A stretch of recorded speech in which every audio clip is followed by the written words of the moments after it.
జమ్మలమడుగు పంచాయతీ ఎంతకీ తేలడం లేదు. వరుస భేటీలు జరుగుతున్నప్పటికీ ఒకే పార్టీలోని ప్రత్యర్థులు ఏకాభిప్రాయానికి రాలేకపోతున్నారు. చిక్కుముడిగా మారిన జమ్మలమడుగు వ్యవహారం మరోసారి చంద్రబాబు వద్దకు చేరింది.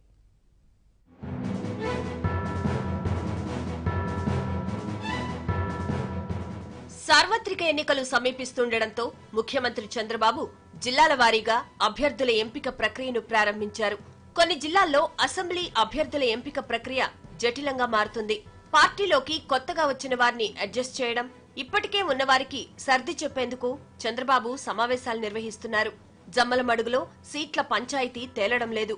ఈ నియోజకవర్గంలో తెలుగుదేశం పార్టీకి మొదటి నుంచి రామసుబ్బారెడ్డి ప్రాతినిధ్యం వహిస్తున్నారు.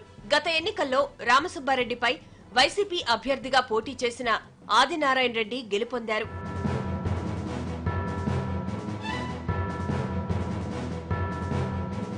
జమ్మలమడుగులో ఆదినారాయణ రెడ్డి, రామసుబ్బారెడ్డి వర్గాల మధ్య పచ్చగడ్డి వేస్తే భగ్గుమనే వైరముంది.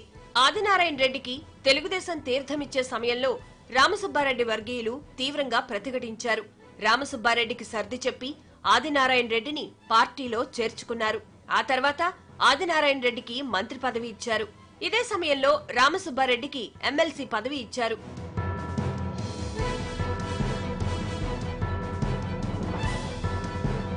ప్రస్తుతం రానున్న సార్వత్రిక ఎన్నికల్లో రామసుబ్బారెడ్డి, ఆదినారాయణ రెడ్డి వర్గాల మధ్య సయోధ్య కుదిర్చి ఒకరిని కడప ఎంపీ స్థానానికి, మరొకరిని జమ్మలమడుగు అసెంబ్లీ నియోజకవర్గం నుంచి పోటీ చేయించేందుకు చంద్రబాబు ఇరు వర్గాల మధ్య చర్చలు జరుపుతున్నారు.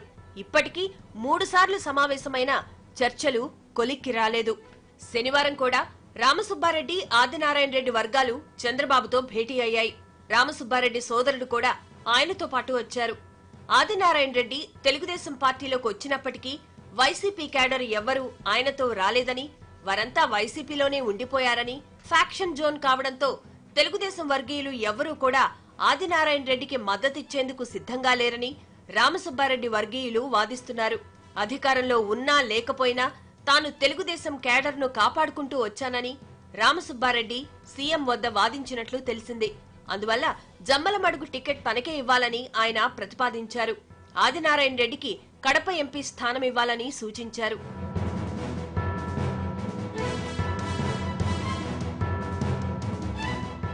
కానీ ఆదినారాయణ రెడ్డి వర్గీయుల వాదన ఇందుకు భిన్నంగా ఉంది.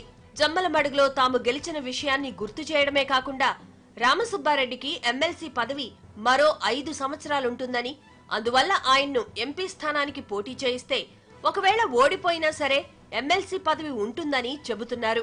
ఎంపీ స్థానానికి పోటీ చేయడానికి తన సోదరులు ఒప్పుకోవడం లేదని కూడా ఆదినారాయణ రెడ్డి సీఎంకు చెప్పారు. తాను వైసీపీ నుంచి తెలుగుదేశంలోకి వచ్చే సమయంలో క్యాడర్ మొత్తం తనతో పాటు వచ్చిందని వివరించారు. జమ్మలమడుగులో ఇరు వర్గాలు పరస్పరం సహకరించుకుంటే అక్కడ వచ్చే అత్యధిక మెజారిటీతో రామసుబ్బారెడ్డి కడప ఎంపీ స్థానం నుంచి పోటీ చేస్తే తేలిగ్గా గెలుపొందుతారని ఆదినారాయణ రెడ్డి వర్గీయులు విశ్లేషించారు. ఇరు వర్గాల వాదన విన్న ముఖ్యమంత్రి రామసుబ్బారెడ్డి సోదరులను కూడా తీసుకుని రావాలని సూచించారు. వారితో తాను మాట్లాడతానని సీఎం చెప్పారు. దీంతో ఆదినారాయణ రెడ్డి సోదరులతో మాట్లాడాక జమ్మలమడుగు పంచాయతీ కొలిక్కి రానుంది. 3 సిట్టింగులు ముగిశాక ఇరు వర్గాలు చంద్రబాబు ఎటువంటి ఆదేశాలిచ్చినా వాటిని పాటిస్తామని హామీ ఇచ్చారు. చంద్రబాబు తీసుకునే నిర్ణయం ఫైనల్ కానుంది.